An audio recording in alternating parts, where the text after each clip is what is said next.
Alright guys, TacticalRab back again today. Hope you are all doing well and enjoying your day so far. And the Stage 1 Major is over. Atlanta FaZe are our champions for the Stage 1 and certainly looking to repeat the trick next time around, because this team right now is looking very hard to stop indeed. We're going to talk about who might potentially do that and what the chances are of succeeding in the video later today. But the big storyline of yesterday really was this whole major format, right? The grand finals being a best of 9 with no advantage for the winners bracket. The pros understandably not happy about what this means for competitive integrity. There's certainly some options here where they could change this going forwards. Whether they will do or not is certainly an interesting question, and I'm intrigued to hear your perspective in the comment section below. Like if you guys enjoyed the video, subscribe if you are new as always, I'd greatly appreciate it. It really helps out the channel. Thank you very much indeed for doing that. I've got about 10 days off, I believe, until Stage 2 starts, so well, I'm sure there's going to be plenty to cover during this time. So this is really how things went down yesterday. This, of course, is the final bracket for the tournament. FaZe with a 5-2 victory here in the grand finals, and well, very impressive from them. But at the World Championship last year, it was, of course, a very different story. Dallas came through the winners finals against FaZe.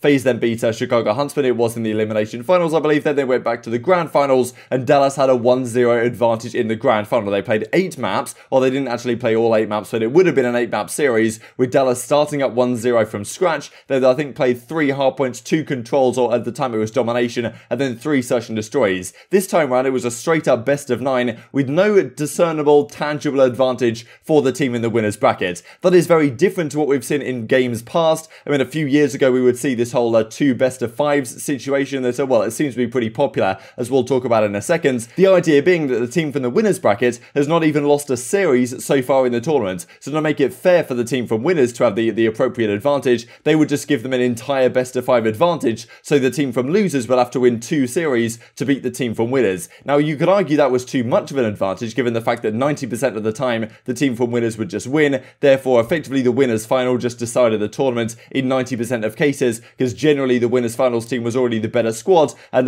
well, in addition to the 1 best of 5 advantage they would get into the grand finals, that made generally that the team from winners would just win without too much contention. There's only a few notable examples of where that wasn't the case. So I can understand, for the entertainment value perspective, the CDL might have decided, okay, let's just make it a level playing field so that we get, well, it doesn't matter who wins, let's just make things as monetizable maybe as possible by making the series as entertaining as possible on paper. But does it really achieve that? I'm not really sure that it does, and from a competitive integrity perspective, I think there's certainly a number of issues the pros aren't particularly happy about. So last year at the World Championship, I thought this whole 1-0 advantage maybe wasn't the best solution, but I mean, it was still at least an appropriate solution and a doable solution that maybe some other esports have tried as well. As Clay says right here, if there was ever a tourney to win from losers, it is in this new format. So of course, all the majors this season, we imagine, are going to be played on this format. Therefore, all the losers bracket teams are going to have a great chance of winning. So a losers run can certainly come true right here, much more than in the past, but at the same time, does it offer the appropriate advantage to the winners bracket team to maintain competitive integrity? You could argue it doesn't, and does it actually make things more exciting to watch? I'm not really sure, because a lot of these best of 9s end up kind of being blowouts, as it was yesterday, and as it was, to be honest, at the World Championship as well, where Dallas Empire won on that occasion. As Clay says, playing a team fresh off a loss is a huge advantage, saying if you're coming through losers and you get to face the team that drops down from the winners finals that actually lost that series, that's going to give you somewhat of an advantage. And then the finals, there's no winners bracket advantage, no map advantage, no even reset required, just a straight up best of 9. Very, very interesting as he describes it. Then he says, look, I disagree with the format change, was very vocal about it when it was announced behind the scenes. I imagine winners bracket teams should have a significant advantage in his opinion,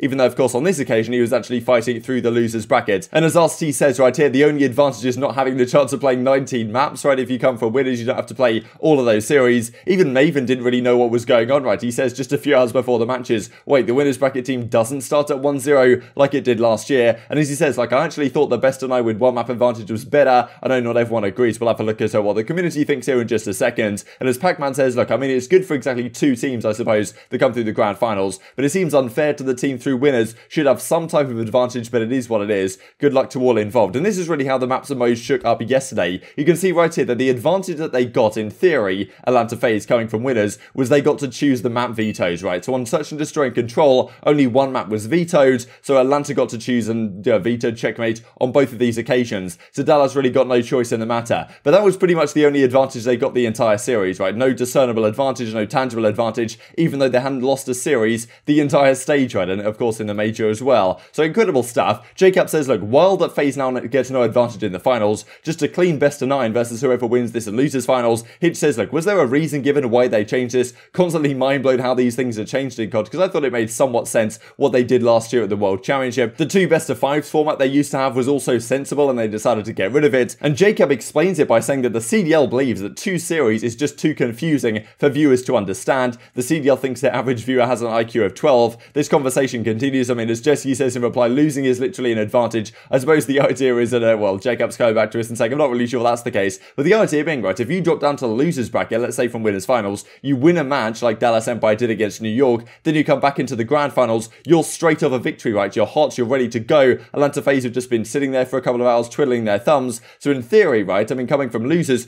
could even be considered an advantage. Now, then again, you have to play a lot more maps, and well, maybe that can be considered an advantage to the winners bracket team, because they have, well, I suppose they have to use up less stamina or whatever by winning all these extra matches. But in Call of Duty, that's never really been a massive deal unless we get these like massively long days which we used to have at these open tournaments. And well, this one as well. So as Ake says, I'd argue it's almost a disadvantage. As Lion says, should be a best of 11 continuation. So way back in the day, they used to do a continuation style format where whatever the winners bracket result is, let's say it was 3-2, then in the grand finals it would continue starting from 3-2 up until the first team that gets to 6. That's kind of how it used to work. But well, as Ake says, that apparently that's too hard to explain that to a casual viewer. And as Ake continues with right here, continuation was also too complicated to understand apparently, so they moved to 2 series. Now that's too hard to understand, then they moved it to 1 series. I really got to see the demographics on a casual viewer. As Loony says, chill, don't talk too much trash, otherwise they'll bring single elimination back. Even though in effect, it's great that this tournament is double elimination, but then when it goes to the grand finals, it's no longer double elimination, right? Because the team from winners doesn't really get any advantage. So really strange to me is that Egg says, I forgot that entire argument. Apparently they did want to bring single elimination back, and as Merc says right here, I was there before that guy came into the office to try and make these whole decisions. There's a good group there now, tons of ideas I'd never thought of, or someone has changed it. Sometimes you have to deal with a decision like this one, supposedly, that Merc is saying is out of his hands. He would not want it to be run in this way. Thought this was interesting as well from Monte Cristo. Certainly he has a perspective of other esports, saying that, look, no map advantage master race is taking over. Time to explain to a legion of derps that playing fewer matches is an enormous advantage already. Now, this may be the case in other esports, but in Call of Duty, I'm not necessarily sure that it is. If you come to the grand finals as Atlanta FaZe, and you're facing a hot Dallas Empire or whatever that have just come off a victory, is there a good case to argue that Atlanta FaZe are in the advantage because they've got to play less maps? I'm not really sure that's the case. I mean, Call of Duty, the maps are only 10 minutes long, they're not super intensive, and we've seen teams play for like hours on end, right? They'd wake up at like 10, they'd play like 8 matches in a day, all the way to the championship Sunday, the grand finals, the second best of 5, and that's when we'd start to see, right at the end of a very long day at a LAN environment, that's when teams would start to slow down their performance levels based on having to play so long. We saw it, I mean, 100 Thieves and other teams have done a losers bracket run, craziness like that at the World Championships before, where they're just banging through the losers bracket, playing best of 5s all day. They make it to the grand finals, maybe they win the first best of 5, they take it to a second best of 5, and that's really where you start to see them slow down and maybe run out of momentum right towards the end of the day. But in a situation like this, where all you've played on the day is a winners finals, a losers finals, and then a grand finals, you might see some slowdown in performance from that team over time, but it's not an incredible amount of matches these guys have to play like they used to back at actual LAN events when everything was crammed into a championship Sunday. So I'm not really sure this is the case. I'm intrigued to hear your thoughts in the comment section about what is better. And as Octane says, in general, a best of 9 grand finals is just most certainly not it, right? And I think you can also make a good case for this. A best of 5, a 2 times best of 5 type format